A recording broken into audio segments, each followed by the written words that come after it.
सभी भक्तजनों को जय श्री कृष्ण। श्री सुखदेव जी कहते हैं, परीक्षित, जब काल यवन भस्म हो गया तब यदुवंश शिरोमणि भगवान श्री कृष्ण ने परम बुद्धिमान राजा मुचकुंद को अपना दर्शन दिया। भगवान श्री कृष्ण का श्री विग्रह वर्षाकालीन मेघ के समान सांवला था।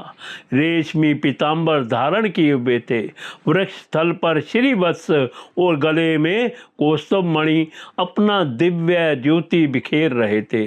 4 भुजाएं थी।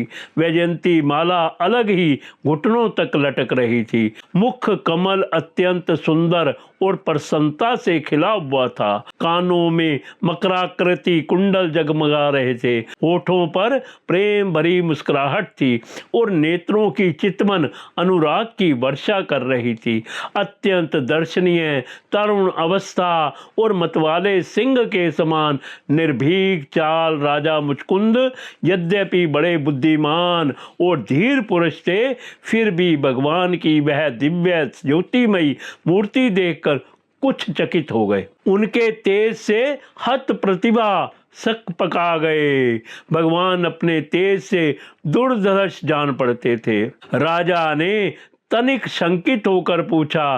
राजा मुचकुंद ने कहा, आप कौन हैं? इस कांटों से भरे हुए घोर जंगल में आप कमल के समान कोमल चरणों से क्यों विचर रहे हैं? और इस पर्वत की गुफा में ही पधारने का क्या प्रयोजन था? क्या आप समस्त तेजस्वियों के मूर्तिमान तेज अथवा भगवान अग्निदेव तो नहीं है? क्या आप सूर्य, चंद्रमा, देवराज इंद्र या कोई दूसरे लोकपाल हैं? मैं तो ऐसा समझता हूँ कि आप देवताओं के आराध्य देव ब्रह्मा, विष्णु और शंकर, इन तीनों में से पुरुषोत्तम भगवान नारायण ही है। क्योंकि जैसे श्रेष्ठ दीपक अंधेरे को दूर कर देता है, वैसे ही आप अपनी अंग कांति से इस गुफा का अंधेरा भगा रहे हैं। पुरुष श्रेष्ठ, यदि आपको रुचे तो हमें अपना जन्म, कर्म और गोत्र बतलाइए, क्योंकि हम सच्चे सच्चे हृदय से उसे सुनने के इच्छुक हैं। और पुरुषोत्तम, यदि आप हमारे बारे में पूछें तो हम इक्ष्वाकु क्षत्रिय हैं। मेरा नाम है मुचकुंद और प्रभु, मैं युवनाशव नंदन महाराज मानधाता का पुत्र हूँ। बहुत दिनों तक जागते रहने के कारण मैं थक गया था। निद्रा ने मेरी समस्त इंद्रियों की शक्ति छीन ली थी, उन्हें बेकाम कर दिया था। इसी से मैं इस निर्जन स्थान में निर्दमंत सो रहा था। अभी अभी किसी ने मुझे जगा दिया। अवश्य उसके पापों ने ही उसे जलाकर भस्म कर दिया है। इसके बाद शत्रुओं के नाश करने वाले परम सुंदर आपने मुझे दर्शन दिया। महाभाग, आप समस्त प्राणियों के माननीय हैं। आपके परम दिव्य और असह्य तेज से मेरी शक्ति खो गई है। मैं आपको बहुत देर तक देख भी नहीं सकता।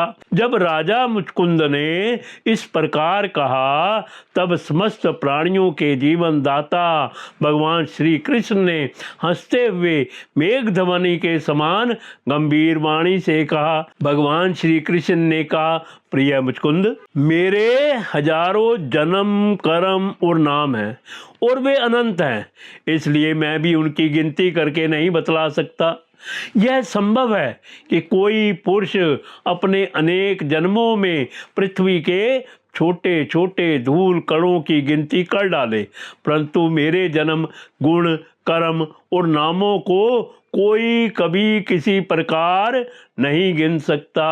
राजन, सनक, सनंदन आदि परम ऋषिगण मेरे त्रिकाल सिद्ध जन्म और कर्मों का वर्णन करते रहते हैं, परंतु कभी उनका पार नहीं पाते। प्रिय मुचकुंद, ऐसा होने पर भी मैं अपने वर्तमान जन्म, कर्म और नामों का वर्णन करता हूँ। सुनो। पहले ब्रह्मा जी ने मुझसे धर्म की रक्षा और पृथ्वी के भार बने हुए असुरों का संहार अवतार करने के लिए प्रार्थना की थी। उन्हीं की प्रार्थना से मैंने यदुवंश में वसुदेव जी के यहाँ अवतार ग्रहण किया है। अब मैं वसुदेव जी का पुत्र हूँ, इसलिए लोग मुझे वासुदेव कहते हैं। अब तक मैं काल नेमी असुर का, जो कंस के रूप में पैदा हुआ था तथा प्रलंब आदि अनेकों साधु द्रोही असुरों का संहार कर चुका हूँ। राजन, यह काल यमन था, जो मेरी ही प्रेरणा से तुम्हारी तीक्ष्ण दृष्टि पड़ते ही भस्म हो गया। वहीं मैं तुम पर कृपा करने के लिए ही इस गुफा में आया हूँ। तुमने पहले मेरी बहुत आराधना की है और मैं हूँ भक्त वत्सल, इसलिए राजश्री तुम्हारी जो अभिलाषा हो मुझसे मांग लो। मैं तुम्हारी सारी लालसा अभिलाषाएं पूर्ण कर दूंगा। जो पुरुष मेरी शरण में आ जाता है उसके लिए फिर ऐसी कोई वस्तु नहीं रह जाती जिसके लिए वह शोक करे।